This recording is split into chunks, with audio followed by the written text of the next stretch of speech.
Welcome back, everybody, to the Weekly Insider. We're back in person finally. We weren't as busy, so we were able to do it now. Real quick, let's talk about Week 12. In the Pick'em League, I only got 6 games correct, as well as did Tyler. But this week's top performers were Ryan T. and Amar. Shout out to you guys. Both got 9 correct. On the year, however, I am 98 and 81, which is kind of poo-poo, considering I started really well. And Tyler, what are you at? You're at 104 and like 40 or 70? 74. 75. Oh, 75 because of yeah. All right, 104 and 75. So yeah, that is unfortunate. But if you are interested in joining the Pick'em League, season's almost over, but you still join. It's free. Top of the description. But let's go to Week 12 matchups. We had on Thanksgiving, we had the Bears beating the Lions, the Raiders beat the Cowboys, and the Bills beat the Saints. Then we went on to Sunday. We had the Bengals stomping the Steelers. We had the Buccaneers beat the Colts. The Dolphins beat the Panthers. Patriots beat the Titans. Giants ended up beating the Eagles. Falcons beat the Jaguars. The Jets beat the Texans. Broncos beat the Chargers. Green Bay Packers beat the Rams. The 49ers beat the Minnesota Vikings. Ravens beat the Browns. And the Washington football team beat the Seattle Seahawks. Another interesting week. Teams drop games that you don't expect. And then teams perform like they usually do. So I don't know. My one takeaway is the fact that the Chargers are kind of just I don't know what they're doing. Herbert's kind of shown what people were worried about when he came out of college. Like last year he was great. Yeah. And it was like, oh my God, like why were people worried about him at all? And now we're kind of seeing he's very inconsistent. That's what it was at Oregon. Like I remember there was a game I think against Stanford as junior where he was like 21 of 23 with 350 yards, 3 touchdowns. It was like a top 10 matchup, and it was like, oh my God, this guy's like the next big thing. Mm. And then like his senior year, it was just very up and down. And now we're kind of seeing that. Or I don't think he played his senior, but either way, he had that huge game against Stanford, and then it was like the rest of the year was just kind of up and down. And we're kind of seeing that again. It's like he has these huge games where he has 350 yards, 4 touchdowns, making beautiful throws over the field, and then he has these games where it's like, what the hell are you doing out there? Why are we only scoring 10 points? Yeah. So it's kind of weird. I just feel like the Chargers have just fallen off. Feels like. And they haven't even had like injuries. Yeah. Like some teams, like you can always like attribute it to like, oh, we've lost our star wide receiver and our star corner. I mean, shit, the Packers have lost. And they're winning. They're finding ways to win games. They're finding ways to win games. Ravens are finding ways to win games. Packers are 9-3 going into the bye week, and they're getting back their All-Pro left tackle, All-Pro pass rusher, and All-Pro corner. And running back too. Jones is already back, but yeah, but he'll have more rest. I guess. But He only had like 12 it's not snaps. like losing him though affected him at all. No, I know. It's just I get getting him back, but yeah, I don't think he was ever an All-Pro though. No. All right, but that's week 12 as far as our Pick'em League and everything like that. So we'll move on to some top fantasy performers. Quarterback, we had, I think it was Josh Allen, number 1. Aaron Rodgers is number 2. And then Dak Prescott was the number 3. And then running backs. Sorry. No, you're fine. And then I'll do the running back this time. We got Leonard Fournette with 4 touchdowns. Leonard Fournette. And he would have had 5 if Rojo didn't take one, yeah. But, I mean, whatever. Leonard Fournette, 44 fantasy points is unreal. Joe Mixon with 32. And then third spot is Elijah Mitchell. Yeah, I was surprised by that just because he was supposed to. I didn't think he was going to play very much because he missed last week, I think. And had like the rib in the finger. And it's he's questionable all week. Who knows if he'll play.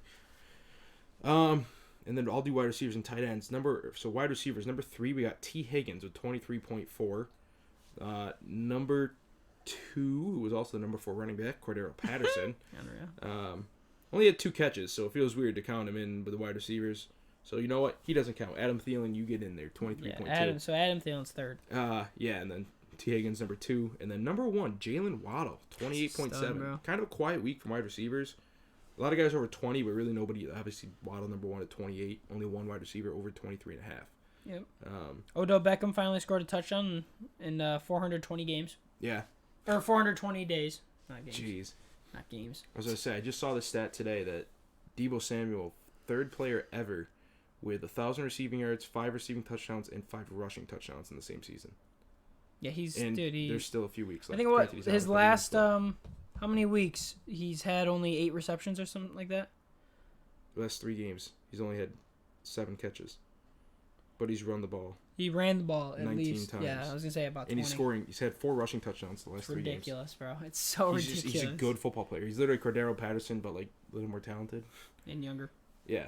So and in a perfect system where Shannon's like, yeah, we'll just use whatever the fuck I want to use. Yeah, exactly. Apparently, there was a play where Elijah Mitchell was at tight end this week. No. Yeah, like Shannon's literally just throwing guys all over the field and being like, yeah, he doesn't care. Shannon, I love Shannon just because he's such a good play caller, but it's just fun to watch them. And then for tight ends, number 3, kind of consistent name here, Dawson Knox. He's only consistent. 3 catches. He has only 1 game over 5 catches. He's their only red zone guy. That's why Diggs is a great receiver, but he's not like a red zone target. And then who else? I mean, Gabe Davis had some times, but then I feel like Stephon Diggs could be a red zone target too. He's just not like a big. If it's a one-on-one, right? But the field, a lot of teams will like. That's when the field's condensed, so you're not worried about as many routes. Like you're obviously not worried about go routes and a bunch of other stuff. Yeah, Dawson Knox, his season's being salvaged, fantasy wise at least, because of touchdowns. He has 7 touchdowns this year. So. Yeah, and then number 2. What? Number 2, Rob Gronkowski at 19.3. Of course. And then number 1, Jack Doyle at 20.1, who's had a pretty quiet year. Only second game over 10 points. Yeah. But it's mainly because Mo Alley Cox is also getting in there. But, yeah, so tight end continues to kind of be a crapshoot. Yeah, this whole year has been a crapshoot for tight ends, I feel like. Granted, I think, did Darren Waller play this week? Yes, but he got hurt, remember? That's right. He got hurt early, and Kelsey was on bye. Yep. And Kittle had a very quiet game. So, yeah, I feel like, aside from, like... Pitts had a bad game, too. Dude, Pitts has been dog poo-poo as well. But, yeah. So, those are your fantasy performers of the week. It's kind of weird. Like, tight end has just been a crapshoot, like you said. Yeah. Dude, it's... Even Kelsey. Like, Kelsey's still, like, the number 1 tight end, I think, in fantasy. Mm-hmm. But, like, he's had his up and downs. Like, he's had games where he pops off, gets, like, 30 or whatever, like, high 20s. But then, I don't know. It's just weird.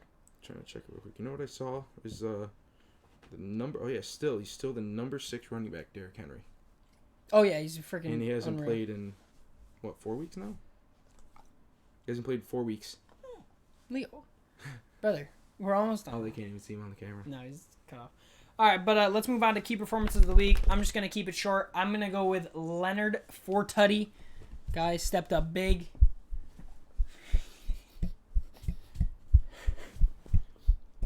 Can I help you, bro? Who am I going to pick? I got to switch the thing here quick. I'm going to go with... Oh, nope, never mind. Wrong sport. I was going to go with... It's like, somebody just had 3 sacks this week, but it was the Michigan D end. So shout out to fucking Michigan. Hutchinson. Go Blue, boy! I just remember seeing that stat. Get you in the fucking headlock there, buddy. Go Blue! Yeah, I'm trying to think if there's any big-time defensive performances this week, but I can't really think of any off the top of my head. I'm going to give it to... I'm trying to think if he got sacked at all. Can I just say the Packers offensive line? Handling Aaron Donald, handling Von Miller, putting up 36 points with, like you just said, Aaron Jones got 12 snaps. The Rams freaking suck, bro. So, yeah, that Packers offensive line, I said last week that I thought they were going to get dominated by, like I said, Aaron Donald, Von Miller. Yeah. Clearly wasn't the case. Put up 36 points, and I think it was 36-12 or something, or 18 when Odell scored. So it was kind of a blowout in the fourth quarter until that big touchdown. And it was just broken coverage. Yeah. So, shout out to that Packers offensive line to be the performer of the week.